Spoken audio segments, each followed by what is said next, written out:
ઓખો તો જગથી નોખો કહેવાય, દ્વારિકાના દેવની તો વાત જ ન થાય, દ્વારિકાના દેવની તો વાત જ ન થાય. આ ભજનની કડીઓ આપણે સાંભળી હશે. કૃષ્ણ ભગવાનનું જીવન આપણને ખબર હશે. મથુરામાં જન્મ, ગોકુળમાં ઉછેર, અને ઉછેર દરમિયાન પણ એની યુવાન અવસ્થા સુધીમાં ઘણા બધા રાક્ષસોએ એમને મારવાની કોશિશ કરી. એમાંથી બચી ગયા. પછી ગયા પાંડવો પાસે. પાંડવો પાસે પણ ગયા તો પાંડવો અને કૌરવો વચ્ચેનું મહાભારત રચાયું. જીવન તમે જોશો તો ઉતાર ચઢાવવાળું જીવન છે, સીધું જીવન છે જ નહીં. સ્વયં ભગવાનનું પણ. તો આ તો મ્યુચ્યુઅલ ફંડની વાત છે અને શેર બજાર છે, તો એમાં પ્લસ માઇનસ તો રહેવાનું જ છે. તારે એની કોઈ ચિંતા કરવા જેવું નથી. સ્ક્રીન ઉપર તમને એક ડેટા બતાવો, જેમાં પૈસા 5.8 ગણાથી લઈ અને 4 ગણા તો બતાવે જ છે. જો આ ફંડના નામ આવ્યા તમારી સામે, બરાબર, અને 3 ગણાથી વધારે થયા હોય ને એવા 100 થી વધારે ફંડ ઉપલબ્ધ છે. અને આજે તારીખ થઈ 9/4/2025.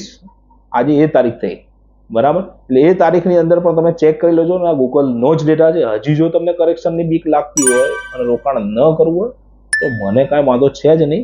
અને જો રોકાણ કરવું હોય તો આરો નંબર મારો, અમને કોન્ટેક્ટ કરી શકો.